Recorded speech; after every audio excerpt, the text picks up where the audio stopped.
This is the PJ&B Farm Partnership video on how to hook your combine up to your header. What you're going to do when you're hooking your combine up to the header is put your combine into first gear so that you have lots of control, slow speed moving.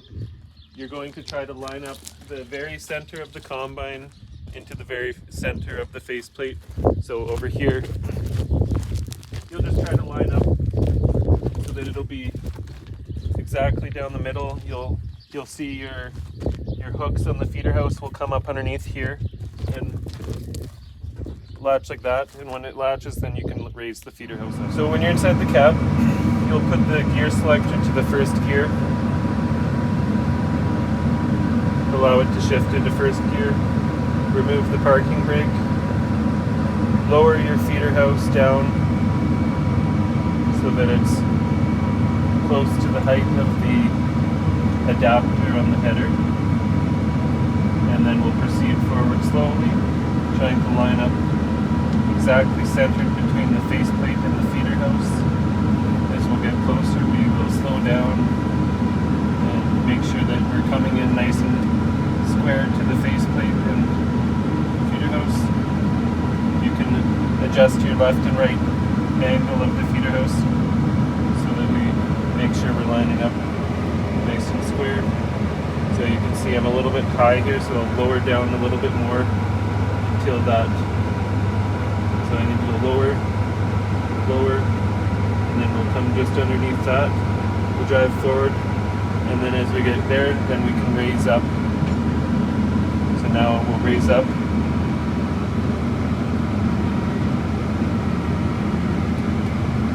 Now that you've attached your header to the feeder house, we need to make sure that we have it locked in and secure.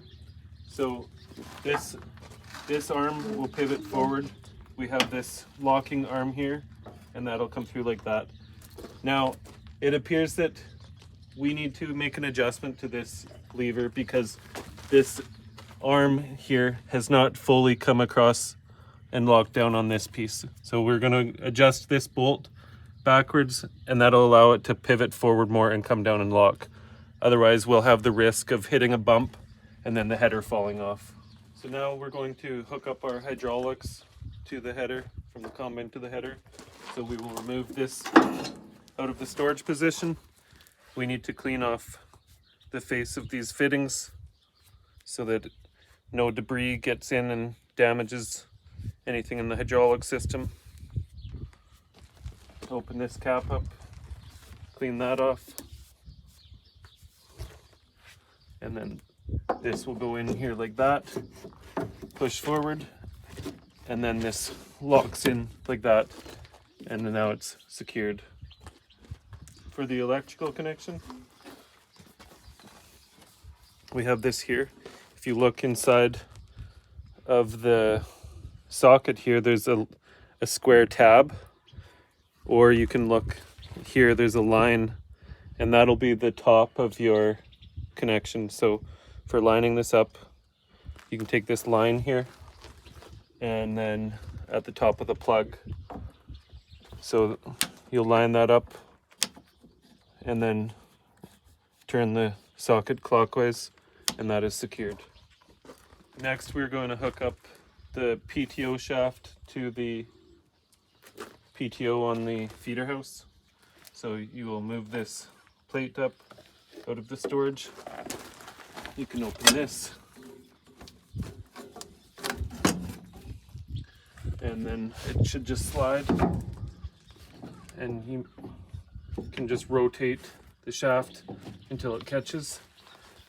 We have this collar here that we're gonna pull back and then push on till it goes forward, and then we pull back, and then that collar will lock.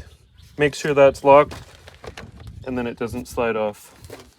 Now that our combine header is hooked up to our combine, we will take the header out of the transport position.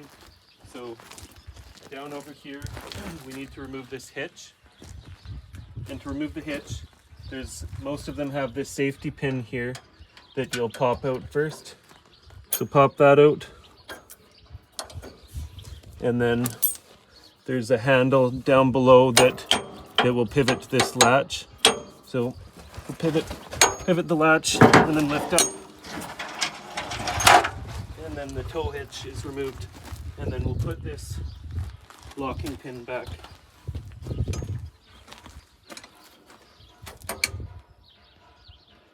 Now we need to move this front transport wheel and swing it up to here and lock it in for the field position. So we'll have to remove this pin here.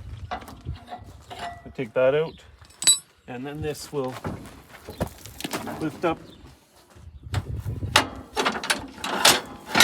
and this arm will lock in. So just like that, we'll put this pin back to lock that in.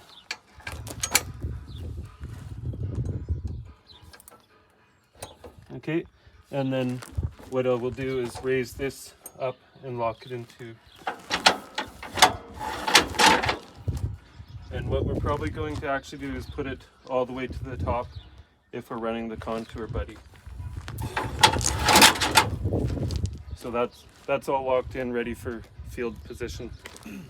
The pin that was removed can go up to the top here and be stored there until you need to put it back into the transport position. Next, we need to remove the arms that support this and put it into the field position.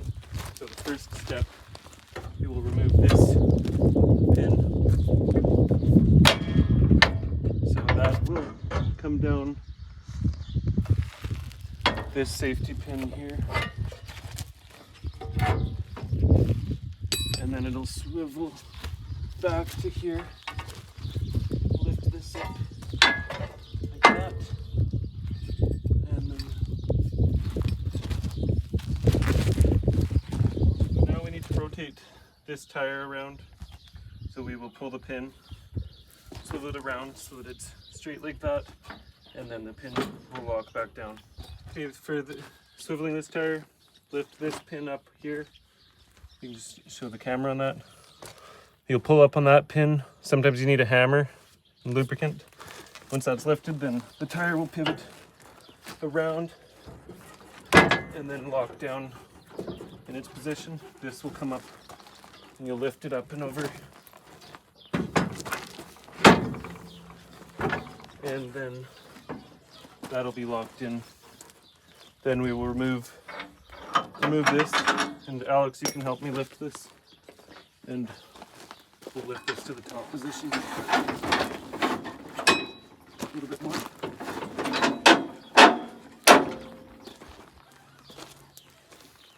And then this will go up.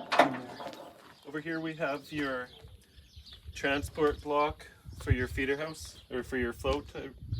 So to unlock this arm for field position, you'll click this button here. When this is down, it's unlocked for field position. When you're transporting, you want to have this locked up so that it locks in your header float. Up here we have the wing lock for your flex draper. We'll put it down to unlock there when you're in the field. Up there locked for transport. On the left side of the combine, we have our header adapter unlock as well. So same thing, unlock is down, up is locked. And our wing lock is over here as well for your flex draper.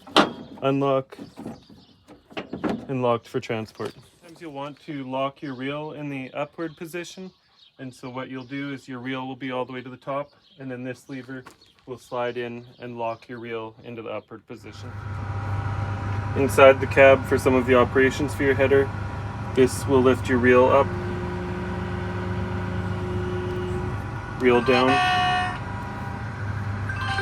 The most important one that most people forget is for the knife tilt. And what we do is behind here, there's the second function button. We will press and hold that. At the same time, we push the second function button and then the knife tilt forward. So that'll put it all the way forward. You do not want to be cutting with the indicator on D unless it's a very flat crop. When you have it on D, it's much more likely that you're going to pick up rocks and cause damage to the equipment. So most of the time try to cut with it on A.